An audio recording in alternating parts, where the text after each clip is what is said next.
இன்றே டவுன்லோட் செய்து உங்கள் ஃபேவரட் ஷோக்களை என்ஜாய் பண்ணுங்க. அக்கா அக்கா இந்திரி அக்கா. என்ன வர்ஷினி? என்னக்கா?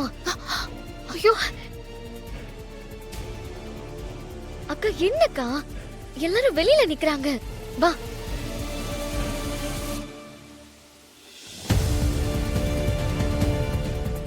பாத்தீங்களா, இவளால நம்ம குடும்பமானம் தான் போகுது. வா பேசிக்கிறேன்.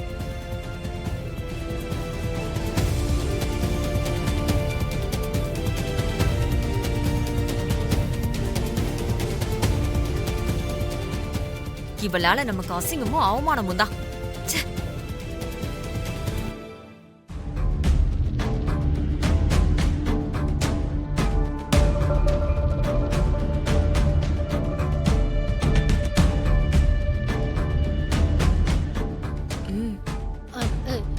ஏன் எல்லாரும் அமைதியா இருக்கீங்க?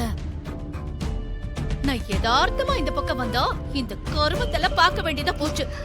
பாத்தீங்களா, ராத்திரி ஃபுல்லா இவ விஷால் ரூம்ல தான் இருந்திருக்கா. எங்க இவளுக்கு அவன் ரூம்ல என்ன வேலை? இதுக்குதான் நான் வேண்டாம் வேண்டான்னு சொன்னேன்.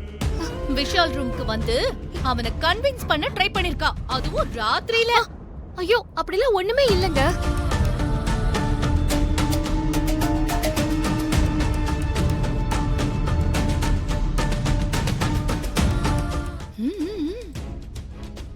ஐயோ, ஏதாவது பேசு.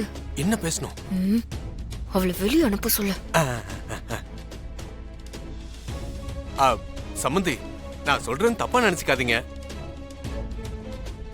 ஸ்ரீஜாவுக்கு நிச்சயமானதுக்கு அப்புறம் ஏற்கனவே நிச்சயமான பொண்ண வீட்டுல வச்சிருக்கிறது சரியில்லைன்னு சொல்லிட்டு நேத்தே நான் உங்ககிட்ட சொன்னேன்.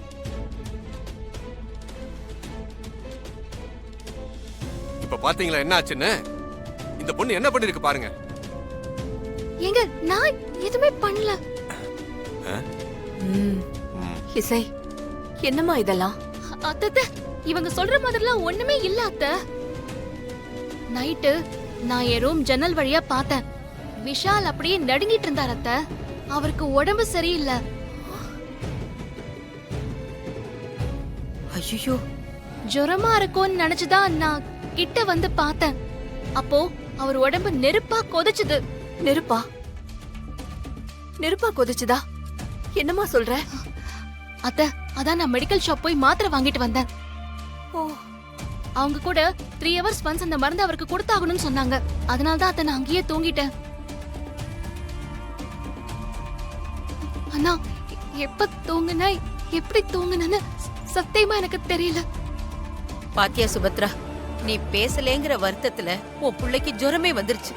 ஐயோ, தனக்கு உடம்பு சரியில்லைன்னு அவன் யார்கிட்டயுமே சொல்லல. பாத்தியா? ஐயோ அம்மா, நீங்க வேற. அவளை கையும் கடுமா புடிச்சிட்டேன், அதனால ஜுரம் அதுதான் டிராமா பண்ணிட்டு இருக்கா. சும்மா இரு. இல்ல இல்ல, அப்படிலாம் இல்ல. நிஜமாவே அவருக்கு ஜுரம் தான். நான் அவருக்கு டேப்லெட் கொடுத்து அவரை பாத்துக்கிட்டேன். அத்த, அதை தவிர நான் அப்ப வேற எதுவும் என் மைண்ட்ல யோசிக்கல அத்த. நல்லா யோசிச்சமா நீ. இங்க பாருங்க, இந்த பொண்ணு இனிமே இங்க இருக்க வேண்டாம். இவங்க இருக்கிறது நம்ம எல்லாருக்கும் சங்கடம் தான் ஆகும். தயவு செஞ்சு அவளை அனுப்பி வச்சிருங்க.